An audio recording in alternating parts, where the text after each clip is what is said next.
एक मंत्र दिया जाएगा आपको, आपके पापों का नाश करेगा। आपके जब पाप नाश हो जाएंगे, आपके हृदय में एक विशेष कसक बनेगी। भगवान की चर्चा सुनते ही, प्रारंभ होते ही, उसका नाम शुरू होते ही, कहीं पर भी चर्चा सुनते हो तो एकदम गदगद आत्मा होगी, आंखों से आंसू टपकने लग जाएंगे। तो वो प्रेम की पवन है, प्रेम की हवा चल पड़ी और फिर वो साफ कर देगी आपके सब दुर्गुणों को, और संचित अपराध है उनको भी, और प्रारब्ध वाले कर्मों को भी ये मंत्र नाश करेगा। तो कहते हैं इस प्रकार। तो यहाँ जो हम अपना जो संस्कार है, अब आपके जिसके भी जैसे हैं, अब इसको परमात्मा यही निमटा देगा आपके। जैसे अब हम करने परमात्मा के आदेश से होगा बच्चों, जीव के बस का नहीं है। कबीर भगवान की रजा बिना ना तो समाज सुधार हो सकता। ये समाज सुधार का ठेकेदार बताया करते, समाज सुधारक देखा करते, मैं ऋषि दानंद जैसे, उन जैसा विकारी प्राणी नहीं था, और हम उनसे आशा करते थे कि वो समाज सुधार करेंगे।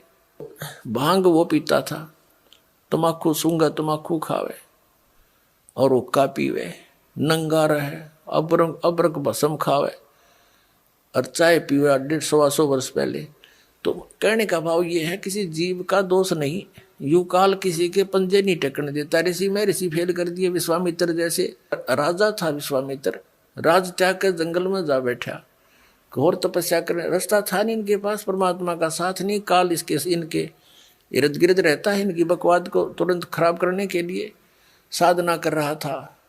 ऊपर तो एक उर्वशी भेज दी औरत खूबसूरत, वह वहाँ इधर उधर बैठ कर लग गई अदाएं करने। विश्वामित्र छोड़ दिया सारा, भक्ति भक्ति उसका पीछे हो लिया।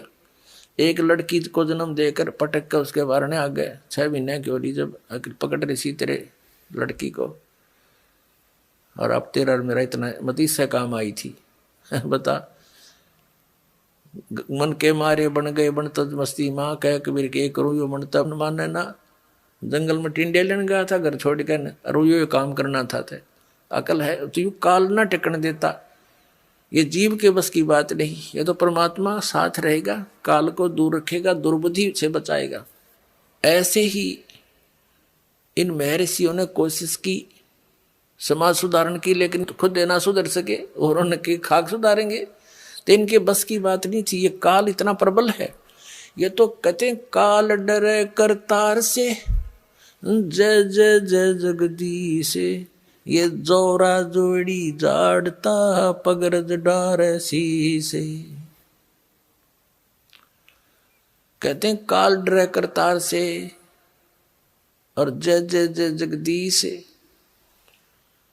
और जोरा यानी मौत परमात्मा के जूते साफ करती है, और पगरज डारे शीश कबीर परमात्मा के आगे कहते हैं ये मौत और ये काल है, उसके आगे करबद्ध हाथ जोड़कर खड़ा रहता है।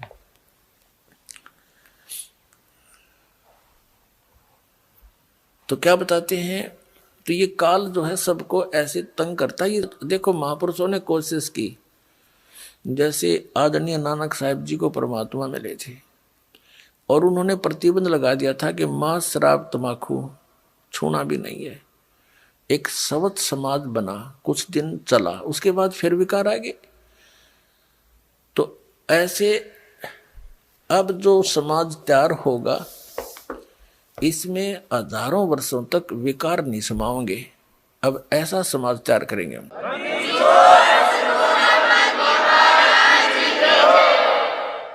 बीड़ी, मांस, तम्बाकू, शराब, सुल्फा, बुकी, ये जो बुराइयां हैं ये समाज से ग्रहण की और काल ने लगवाई, क्योंकि इसने करवाना है ये ऐसा कर्म अपना टेस्ट बनाने के लिए।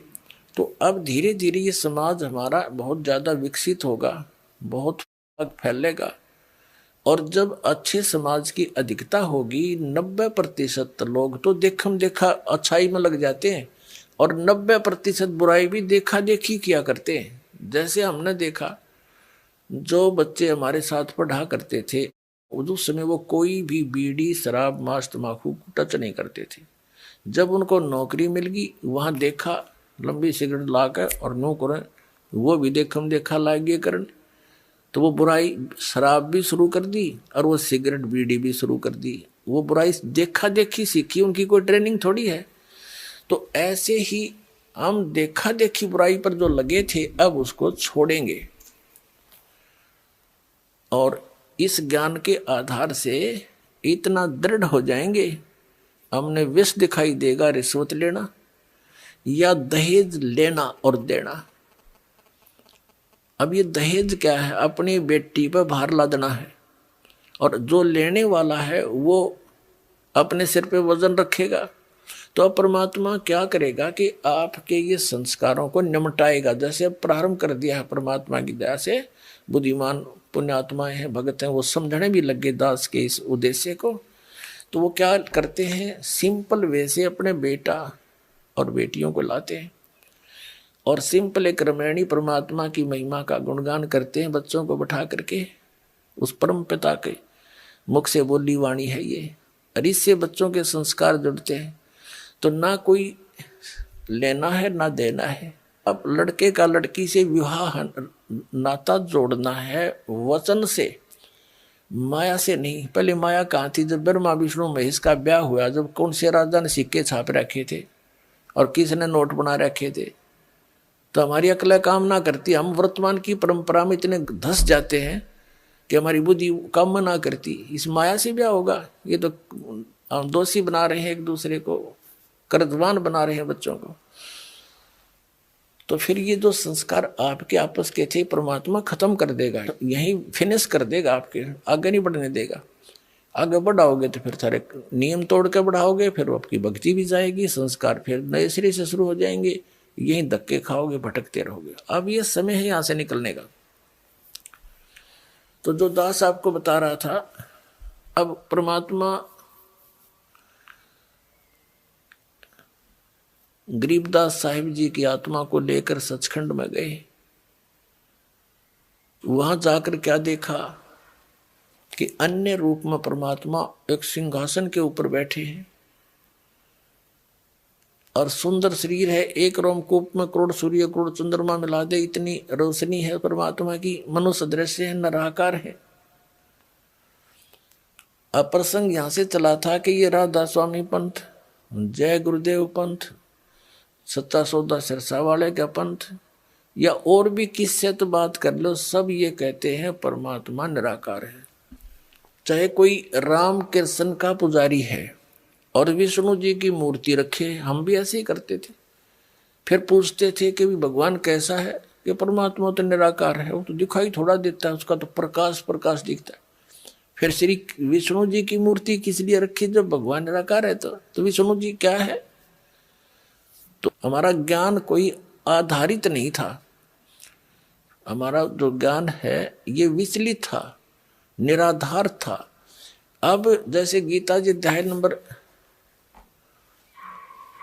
2 के श्लोक नंबर 53 में 53 में कहा कि अर्जुन, जिसमें तेरी बुद्धि भिन्न भिन्न प्रकार के भ्रमित करने वाले वचनों से हटकर एक परमात्म तत्व के तत्व ज्ञान पर स्थिर होगी, तब तो तू योग को प्राप्त होगा, तब तो तेरे में भगत के लक्षण आवेंगे, तू योगी बनेगा, भगत बनेगा।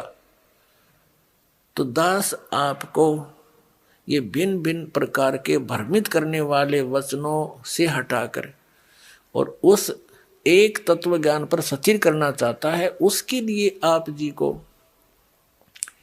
सभी धर्मों के धर्म ग्रंथ आपके रूबरू करता है ये दास, और जो उस धर्म के धर्मी वर्तमान के जो प्रवक्ता हैं, वचन करता है, या अब से कुछ 100-200 वर्ष पहले तक के आ रहे हैं, जो अपना अनुभव बना करके, जो उन्होंने सारे जीवन में जैसा भगवान को जाना, सदग्रंथों को जाना, अपना अनुभव वो अलग से बनाकर चले गए पुस्तक, और उनके अनुयायी उनके द्वारा अनुभव की पुस्तक को ये मानकर ग्रहण किए हुए हैं कि ये सदग्रंथों से मेल खाती है, क्योंकि उन पुस्तकों में उन्हीं महापुरुषों और सदग्रंथों के नाम लिखे हैं कि उन्हीं से भी हमने ये जाना और स्वयं अनुभव भी ऐसा किया। तो दास ने उन सभी के अनुभव की पुस्तकें, उनके अनुभव के प्रवचन, जैसा कि टीवी आदि के माध्यम से, सीडी के माध्यम से, मीडिया के माध्यम से उन्होंने अपना जो प्रवचन कर रखे हैं, ज्ञान जनता में बांट रखा है, वो सारा आपके रूबरू कर दिया कि ये तो ये बतावे हैं। और दास ने ऐसा अनुभव किया है और जो वेदों से मेल खाता है, और सभी महापुरुषों को जिनको परमात्मा मिले उन्होंने जो बताया वो भी दास का मेल खाता, इनका नहीं खाता। तो इससे उनको रिजेक्ट कर दो, तो उस गलत अनुभव को, गलत ज्ञान को, शास्त्र विरुद्ध ज्ञान को त्याग के और शास्त्र विरुद्ध साधना को त्याग कर शास्त्र अनुकूल साधना ग्रहण करो। ये सारा कुछ प्रयत्न करके निष्कर्ष यही निकालता है दास कि आप उन सभी को त्याग कर, जो आपकी दिशा ठीक नहीं थी, वो शास्त्र ठीक नहीं थे, उनके अनुभव ठीक नहीं थे, वो संत अनुभवहीन थे, उनको परमात्मा प्राप्ति हुई नहीं, जिनको तुम परम धनी मानकर, महर्षि मानकर, आचार्य मानकर, शंकराचार्य मानकर उनके चिपके हुए हो, उनके पास यथार्थ आध्यात्मिक मार्ग नहीं है। आपका जीवन नाश हो रहा है, और ये प्रमाण प्रूफ देख लो। इन पुस्तकों का PDF नीचे डिस्क्रिप्शन में दिया गया है।